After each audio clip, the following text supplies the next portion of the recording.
Well, this Love Perth mission that we have in August 9th to 16th, it's not kind of just like a one-off thing where it's utterly disconnected from everything we do. In fact, it's part of what we're seeking to do all the time in our call to Love Perth. And so we kind of seeing it as both a landing pad and a launch pad. A landing pad in that there's a lot that we do already in and from the church, ministry that we have, mission that we do. And so in some ways, we'll be doing more of that as we head towards this week in August. And then we're going to land some of that in more creative ways and more intense ways. But then also that it's kind of like a launch pad where there's some things that might happen there that will lead us into new things as we head into the future. It will kind of give us a kind of turbo boost in mission. So I don't really play, I'm not a gamer. I've never really been a gamer, but the only game I ever really played was Mario Kart. And Mario Kart, if you remember, I don't even know what they're called, but there's those little pads that you get to that when you arrive at them, you go, pew, and you get a turbo boost on. Well, that's the kind of thing, I think, in terms of what we do in mission, we're hoping will happen in that week. It's not a disconnected thing. Actually, it's what we're doing and the new things that we'll do. And then for a week, we give some focus and concentration and intensity to it. And we really are in the community and we give it a turbo boost. And then from that, launching into the future will be new or more or better. And so this is part of what we already are saying. This is what we're called to do from day to day, from week to week as the family of God. So I'm going to introduce you to some of the other folk who are involved in the team and on these categories that we have. So I'm going to ask Sundeep to come up and Carrie and Michael to join us. So I'll be coming as they make their way up. Let's give them a round of applause. Okay, well, let's start with Sundeep. So Sundeep is heading up prayer. And so Sundeep, tell us a little bit about what some of that might look like. I'm not going to do... Hi, I'm Sundeep. We're just trying to put faces on each other on the ministry so that you guys can come and talk to us and we'll stand around, and if you can help in this will be good. I'm not going to do a sales pitch to a bunch of Christians on the importance of prayer. Right? It's the bread and butter of what we do, and if we're not talking to God as a people, there's something not right. Two verses, things I was reading this week. In Jeremiah, it says, call to me, 33, this is Jeremiah, call to me, and I will answer you, and I will tell you great and hidden things that you have not known. And then it goes on, and it says, and this city shall be a name of joy, a praise and glory before all the nations of the earth. Who shall hear of all the good that I do for them? They shall fear and tremble because of all the good and all the prosperity I provide for it. Imagine if that was Perth. Yeah. Right? If we just went into the city ready to love it. So what we're going to do is a whole series of things. We are going to allow space for you introverts and you extroverts. The extroverts, you're going to be at the A game, will be healing, street ministry. We're going to try, hopefully, get Son across. Just get on the streets, pray for people, set up prayer stalls, set up a prayer cross somewhere where people can bring their prayers, and just get a bunch of people praying for people on the street in the cities. There will also be prayers that we want to take to all the businesses. Just go and pray for the businesses. Pray. Some people who, like me, I hate morning prayers, and therefore I love morning prayers because it takes you out of your comfort zone. We want people who are willing to go and pray the streets. There are about 60-odd streets in Perth. Just pick a street and walk it, commit to walking that street and pray over it, pray to an indifferent people, and you'll see what God's already up to. We want to try to do prayer walls, 24/7 prayer, a whole bunch of stuff that we want to encourage. We also want to kick off in Easter, start doing stuff in Easter. So don't think about an August thing, take your week off in August, but we want to test the ground right now. We want to stir the hearts of people in here. We want you guys challenging yourselves and being part of this. To the introverts, now, I know there are plenty of people I know them personally, who just love sitting in a dark cave in the middle and just talking to Jesus, and that's great. There's nothing wrong with that. For those people, I would love that we want to try get 1,000 prayers for this city written. Prayers of blessing, prayers of hope, prayers of goodness. So much of our prayer life is an ask.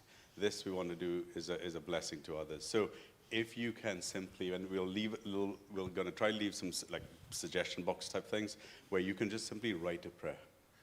Write it to teachers, write it to a policeman, write it to a business, write it to a traffic warden. Write it. Praying for enemies is a wonderful, wonderful exercise, I will tell you. Write it for your bus driver. Write it for, just imagine the person that you are coming across in your day-to-day and what of Jesus you would like to know. And set that prayer up, because what we're going to try to do is then collect prayers and do some social media, do some YouTube, some TikTok, stuff like that, where we're praying and people are hearing those prayers, either being physically written, we'll meet where we will hand prayers to people, mementos, praying crosses, things like that, but also where people are hearing a specific prayer given to. So these are just some of the ideas, right? Just trying to stir your hearts. The thing I also want to say is the gaps. We haven't, I'm not here, we do not have a monopoly on a good idea here. So if there is something in your heart, come and speak to me. Share what it is. Let's see if we can make it work. This is not trying to be a top-down thing. I think to me personally, the important thing would be that this transforms, encourages, and rejuvenates this church's prayer life over this season. Amen. Thank you. Carrie. Carrie is hospitality. So tell us a little bit about hospitality. So yes, the hospitality team is about engaging with strangers and using what we have to bless others. And we've got a few projects in mind that we want to get involved in. We want to go around the small businesses, round about the streets near the church, and invite them at some point to a prayer breakfast. We would like also to maybe get involved in going to a care home, taking maybe an afternoon tea, have some singing and just chatting with some of the elderly people in the care homes. But one of the big things we'd really like to do, and I think it's a real godsend, when we put the dates up for Love Perth, we had everything sort of, oh, this is great. And then we all found out that there's a great big thing happening on the South Inch, a great big music festival. And some of us are going, oh, that's kind of going to spoil what we're doing. But actually, no, it's an utter godsend replay coming to the South Inch, because it means we have an opportunity as God's people to go out and bless all these thousands of folk that are going to be there listening to music, and we have an opportunity to do something. We have the chance to really go and bless them, and not just the people that are there to listen to the music, the security staff, the people that are all going to be there involved in it. And you think, wow, God has really put that on our doorstep for us to do something. Our thought is that maybe we could fill bags with water and a snack and a leaflet about the church and a prayer, and that maybe we could just hand these out to people as they're leaving the venues. It's on for 2 days, so we're going to need a lot of people to help out at that. But then you're maybe thinking, Carrie, that's just not me. I can't do that. Well, we're also going to need a team of people who are going to be able to stick our bottles of water so that they know they come from Trinity Church, and fill the bags and just get involved in something like that. So there is a job for all of us to do. And if you're still thinking, Carrie, I'm not really good with my hands at putting stickers on or filling bags, then you can pray for the one person that could be touched by God at that music festival. Now, there'll be lots of one persons, but if we all prayed for one, we don't know who it's going to be, but we could start praying now for that one person that God will touch. There's also going to be a couple other things happening. We've got maybe a sports quiz and some other stuff. But that was the main one I wanted to tell you about, was Music Mania at Replay. Thank you. Okay, Michael. Michael is on social action. Good morning. So, social action, what we'll just do is highlight 2 or 3 of the opportunities that we've identified. And the one thing that we've been talking about, as a couple of the team have said for a while now, and good grief, we could have 20, 30 of these things, so expect more to be added, but it's such an excitement about identifying them. So where should we start? We'll start with bless thy neighbour.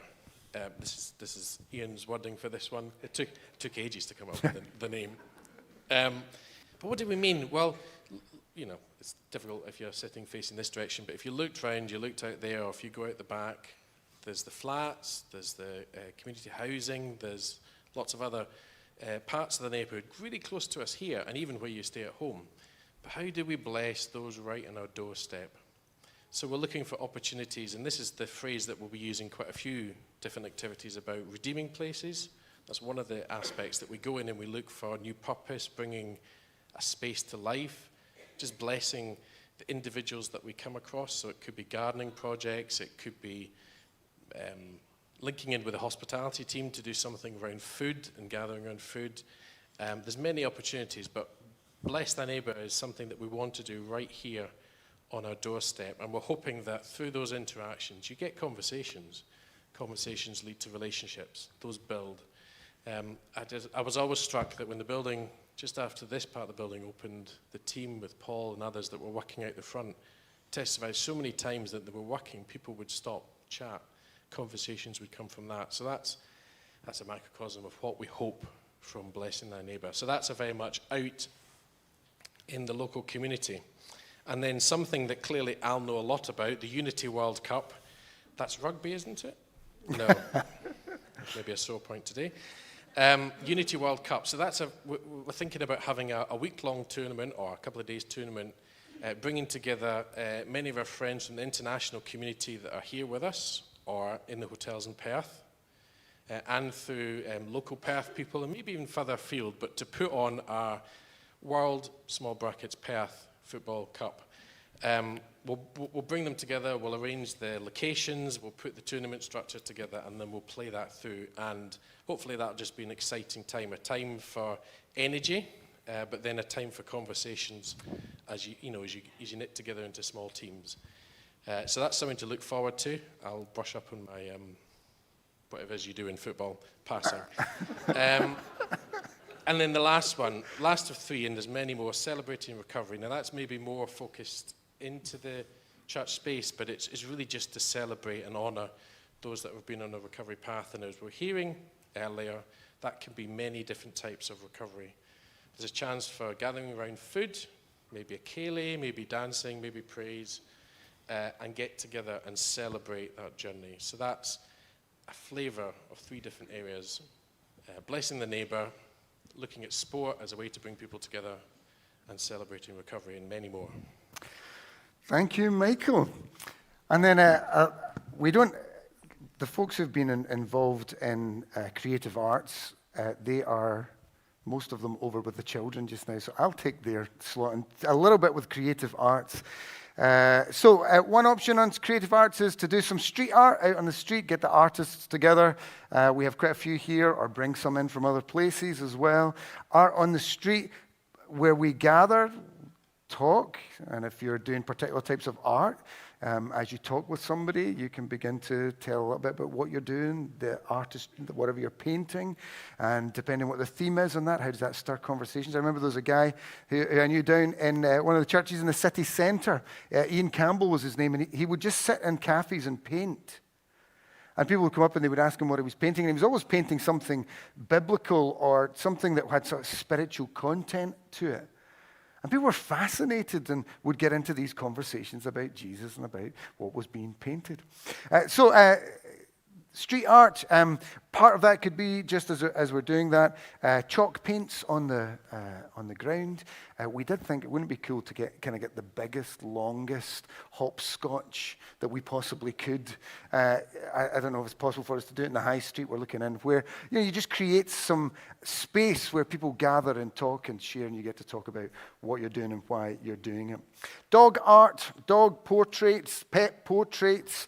We're also hoping to get the African Scottish drum music group maybe on the street. And then last one is Take My Work to Church Day. So that is that we do something here, might tie in with the breakfast or something else, where we do kind of like a leadership development or team building or something like that, where people in the congregation who are part of a workplace and I want to do something different and creative, provided by somebody else, then we will host that here and bring some folk in, and you can bring your work to church during the week as part of your development of leaders over whatever work it is that you do or the people in your team. So that's some of the different things that are happening. And there'll be more. And we're hoping to have all kinds of different projects that then you can sign up for, as many as you want, as many as you can, with things that tie in with your gifting, with your passion. And if you have an idea, see one of the folk who was up on the stage today. So, what next then? Well, for the next few weeks and months till the end, well, probably up until Christmas, we'll just keep feeding you information on the projects. And then what we want you to do is to begin to pray, think, and then sign up. Here are areas that you would like to be involved in when it comes to August. And some of that will require some things ahead of time. And so you can begin to get involved in that. The second quarter, from kind of after Easter round to the school holidays, we'll begin to make some more very detailed preparations for what is happening in August. Rank up the prayer, crank up the prayer, and begin to do some things. And then that will continue over summer until we have the August event itself. So that's what's going to be happening. We'll keep you up to date with things on Sundays and on email. So if you haven't got our email or you're not receiving our emails, please let us know and tell the Connect desk what your proper email is, and we'll keep in touch. But we want you to be excited. Now, as we think about this, I want to wrap it up with just a few verses from Scripture. And if we can go on to the next slide, Callum. That's it. As a church, we have 5 values that we hold to. Here's 4 of them, and the 5th one is one that I want to kind of focus in a little bit more this morning about some of the things that sit behind what we're doing in Love Perth. These 4, everything we do in Love Perth will reflect what we're doing here. So authentic spirituality. So we don't want to create plastic Christians. You know, people who put on a good kind of vision on the outside, but actually internally they're wrecked. We don't have anything plastic.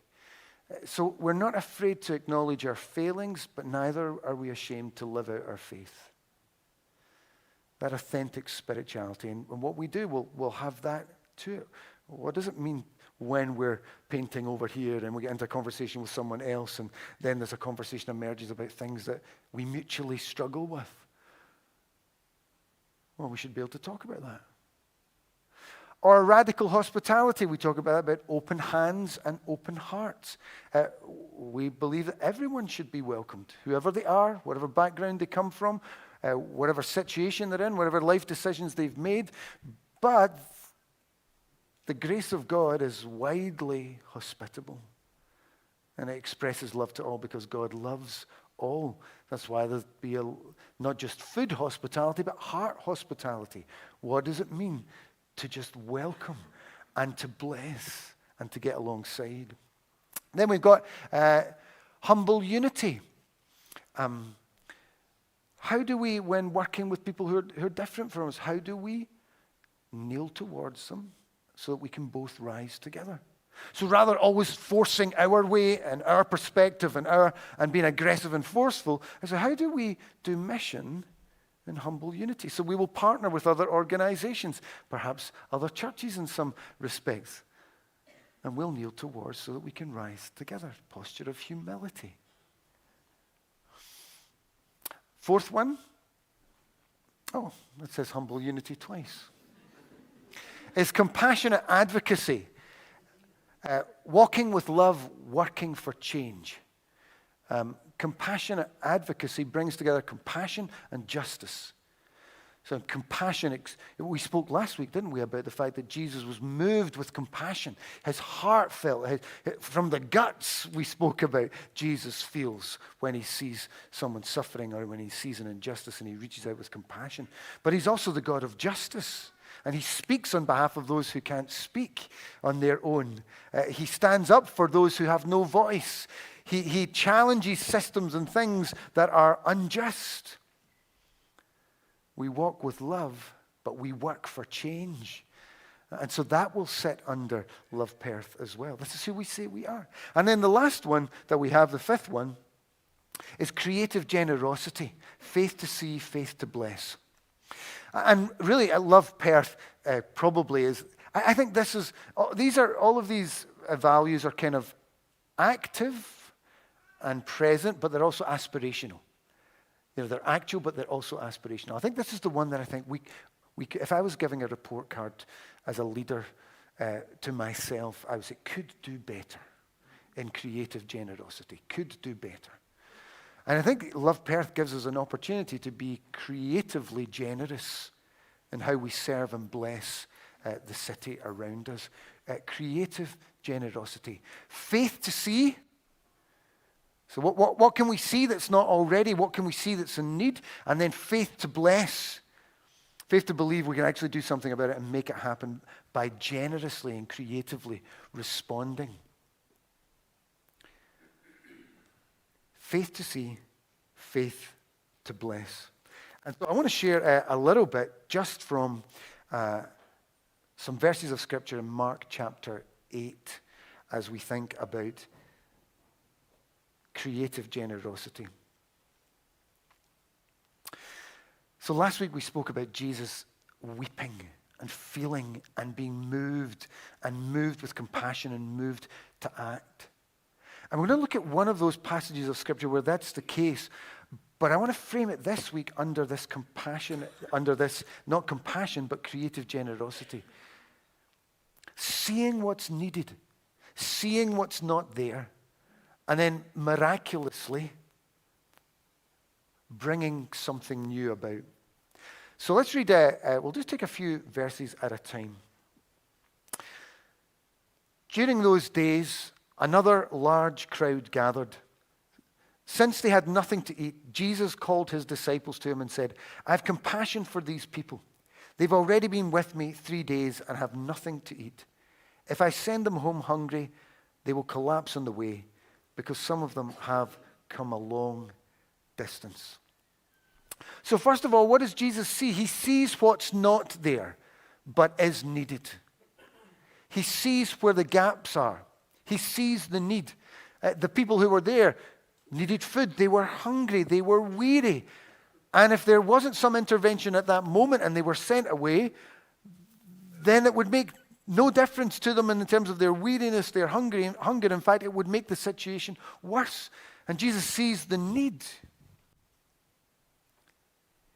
But he also has faith to see that something can be done. In our situation, there are times where we look around and we see needs, and they are food, and they are hunger, and they are weary. But it could be that in our faith to see, what we see is isolation. People on their own.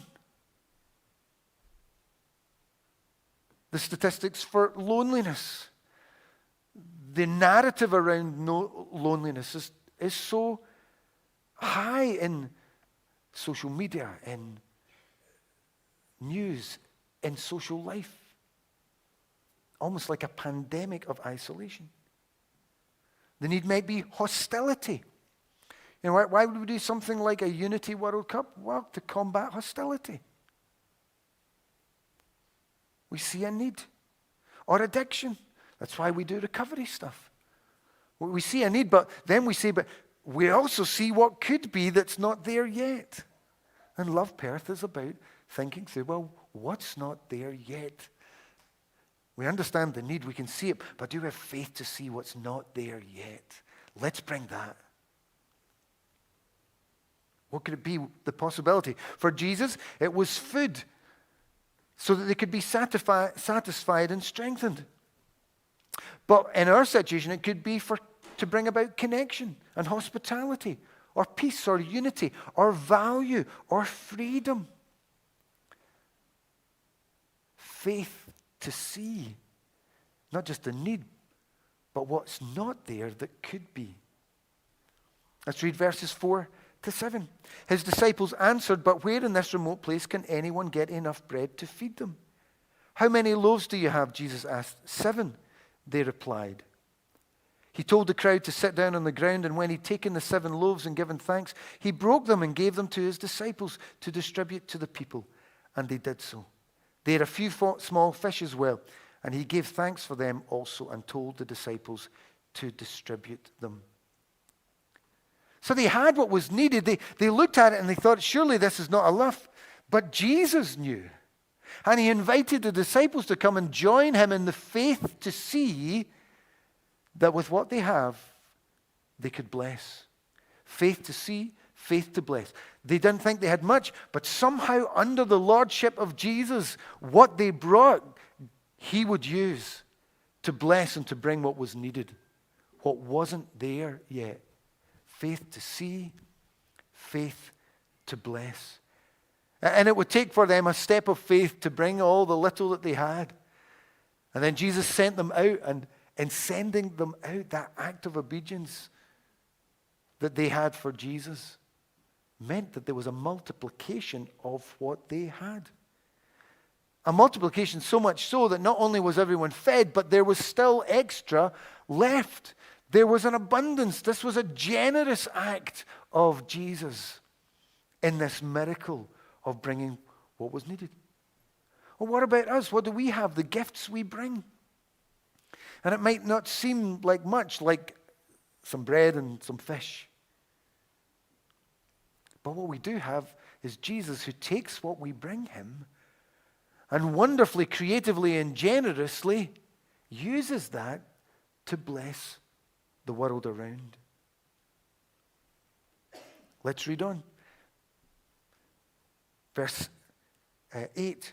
The people ate and were satisfied, and afterwards the disciples picked up 7 basketfuls of broken pieces that were left over. About 4,000 were present. And after he'd sent them away, he got into the boat with his disciples and went to the region of Dalmanutha. Jesus performs this miraculous miracle along with the disciples who simply obey. They bring what we have, and somehow under Jesus, it is more than enough for what is needed. It's a creative miracle, and it's a generous miracle. Creative generosity. You might not think, as you've been hearing about Love Perth, you maybe are sitting thinking, I really have nothing to bring. That'll not be the case. We all have something to bring. You might not think it's much, but when we bring it, and when we bring it together, and when we bring it under the lordship of Jesus, he performs the miraculous in very generous ways. His creativity is immense. And we've been made in his image. So actually there's great creativity among us. It's not even that we just need Jesus to do the creative bit.